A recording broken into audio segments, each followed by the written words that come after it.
ये जो अजनाब खंड के अतिरिक्त जो 8 खंड हैं जम्बूद्वीप के, ये सब भौम स्वर्ग कहलाते हैं, यह भोग की प्रधानता है।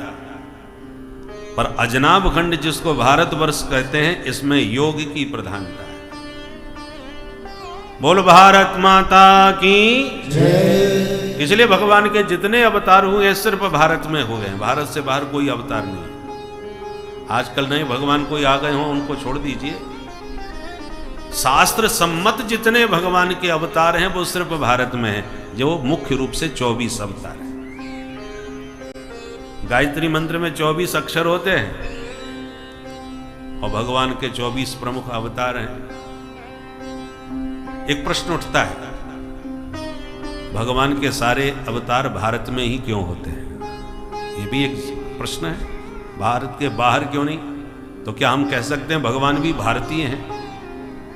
भाई केवल भारत में आते हैं तो भारतीय हुए। यदि भारतीय भगवान है तो उन्हें जगन्नाथ क्यों कहते हैं? सब लोग भगवान को जगन्नाथ विश्वनाथ कहते हैं, तो जगत में तो केवल भारत नहीं आता, सारा संसार आता है। और जब सारे संसार के ईश हैं, जगदीश हैं, तो फिर सारे संसार में आना भी चाहिए। प्रश्न को ठीक से समझ लें। यदि जगदीश हैं तो भारत में ही क्यों आते हैं, और भारतीय हैं तो जगदीश क्यों कहलाते हैं? इसका समाधान भी सुनिए। देखिए, भगवान तो जगन्नाथ हैं, जगदीश हैं, इसमें कोई संदेह नहीं।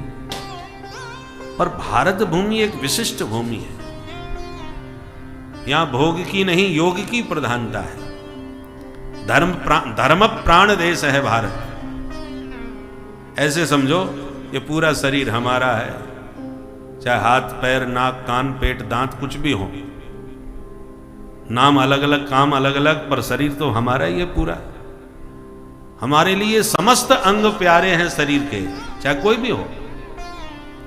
किंतु फिर भी पैर कट जाए हमारा तो भी पैरों के बिना जिंदा तो रह ही सकते हैं। दोनों हाथ कट जाएं तो भी हम जीवित रह के जीवन चला सकते हैं। आंख फूट जाए, कान फूट जाए, जीव कट जाए, कितने अंगों के अभाव में भी प्राणी जीवित रह लेता है। और हार्ट अटैक हो जाए तो फिर तो जैसी आराम। पूरा शरीर कितना भी हृष्ट पुष्ट तंदुरुस्त हो, हृदय गति अवरुद्ध हो गई तो जीवन लीला समाप्त, फिर कुछ नहीं। उसी प्रकार संपूर्ण शरीर परमात्मा का संसार है। सारा संसार परमात्मा का शरीर है और भारतवर्ष भगवान का हृदय है। और भारत के हृदय में धर्म की धड़कन धड़कती रहे तो सारे विश्व में धर्म की ध्वजा लहराती रहेगी। और भारत भूमि से धर्म की हानि होगी तो सारा विश्व धर्महीन दिशाहीन हो जाएगा। इसलिए धर्म संस्थापनार्थाय संभवामि युगे युगे। भारत भूमि में अवतरित होकर भगवान धर्म की ध्वजा लहराने आते हैं, क्योंकि यहां से जो धर्म की ध्वजा लहराएगी वो सारे विश्व में धर्म की क्रांति उपस्थित करेगी। और भारत यदि धर्म विहीन दिशाहीन हो गया तो सारा विश्व दिशाहीन हो जाएगा। बोल भारत माता की जय। इसलिए प्रभु के अवतार भारत में हुए हैं। भारत भूमि की गौरव गाथा सुखदेव जी ने मुक्त कंठ गाई है। अहो अमीसाम किमकारी शोभनम प्रसन्न येषाम स्वदित स्वयं हरि यैर्जन्म लब्धम नृसुभारताजिरे मुकुंद सैवोपयकं स्पृहाहीनः। स्वर्ग के देवता कहते हैं, हे प्रभु आपने हमें भारत भूमि में जन्म क्यों नहीं दिया? क्यों भाई, तुम स्वर्ग में रह रहे हो, क्या कमी है जो भारत में आना चाह रहे हो? हर मामले में हमसे आगे हो, हमसे ऊपर रह रहे हो, हमसे ज्यादा शक्ति संपन्न देवता होते हैं, इसलिए हम लोग देवताओं की पूजा करते हैं। तो हर व्यक्ति प्रमोशन तो चाहता है, डिमोशन तो कोई नहीं चाहता। पर देवता लोग ऊपर रह करके सब मामले में श्रेष्ठ होकर के भी नीचे आना क्यों चाह रहे? हम लोगों का जो एक वर्ष होता है वो देवताओं का सिर्फ एक दिन होता है, जिसको हम दक्षिणायन कहते हैं ये देवताओं की रात्रि है, जिसको हम उत्तरायण कहते हैं ये देवताओं का दिन है। 6-6 महीने का दक्षिणायन उत्तरायण होता है। हमसे कितने आगे हैं। हमारे शरीर में मल मूत्र पसीना आदि जो दुर्गंध है वो देवताओं के शरीर में नहीं होती, उनका दिव्य देह होता है, हर मामले में दिव्य है, फिर भी मानव बन के भारत में आना चाहते हैं। उसका एक कारण है। एक राजा ने सारी प्रजा को बुला के अपना खजाना खोल दिया, जिसको जो चाहिए ले जाओ।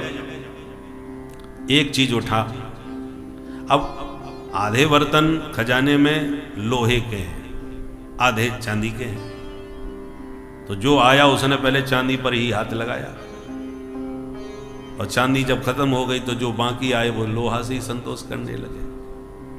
अब आधी प्रजा लोहा लिए खड़ी है और आधी चांदी। जब बंटवारा हो गया तब राजा ने आदेश दिया, आप चांदी वाले चले जाओ, लोहा वाले एक एक करके मेरे पास आओ। लोहा वाले राजा के पास जाने लगे तो चांदी वाले चले तो गए, पर छुप के देखने लगे उनको क्यों बुलाया। अब राजा के हाथ लग गई थी पारस मणि, इसलिए उन्होंने खजाना लौटाया। पारस के बारे में आपने सुना होगा कि लोहे से रगड़ दो उस मणि को तो वो सोना बन जाता है। तो राजा ने जिनके हाथ में लोहा था सबका लोहा पारस से छुआना चालू किया, तो सबका लोहा स्वर्ण में परिणित हो गया। अब चांदी वालों ने यह दृश्य देखा तो सिर पकड़ के पछताने लगे, राम राम हम तो बड़े घाटे में चले गए भाई। पहले तो बड़े खुश हो रहे थे हमारी तो चांदी हो गई, परंतु जब ये देखा चमत्कार तो बेचारे सब उदास हो गए, खिन्न हो गए। उसी प्रकार मानव शरीर लोहे के समान, देवताओं का शरीर चांदी के समान। लोहे से चांदी श्रेष्ठ, ऐसी मनुष्य से देवता श्रेष्ठ। किंतु देवता यदि चाहें कि हम अपने दिव्य यज्ञादि शुभ कर्मों के बल पर और ऊंचे लोकों में चले जाएं तो नहीं जा सकते। वो भोग योनि है, कर्म योनि नहीं है। आप जो पुण्य करके गए हैं उन पुण्यों का फल भोगो, फिर लौट के यहाँ। कर्म भूमि केवल भारत है, बाकी सब भोग भूमि है। और हम मनुष्य जब किसी दिव्य संत, किसी दिव्य तपस्वी ब्रह्मज्ञानी संत रूपी पारसमणि के संपर्क में आते हैं और सत्कर्म में लग जाते हैं तो देख देख करके देवता पछताने लगते हैं। बोलो राधे राधे राधे। आपका चपरासी, आपके अंडर में काम करने वाला और महाराज आपका ही अधिकारी बन के अचानक आपके सिर पर बैठ जाए तो आपको बुरा नहीं लगेगा।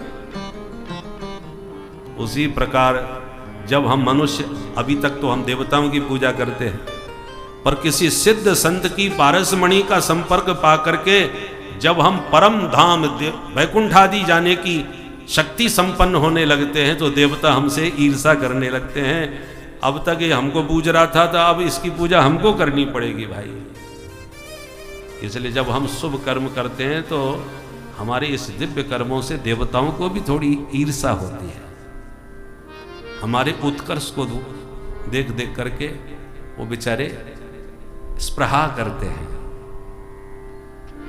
बोल भारत माता की, ये भारत की गौरव गाथा है।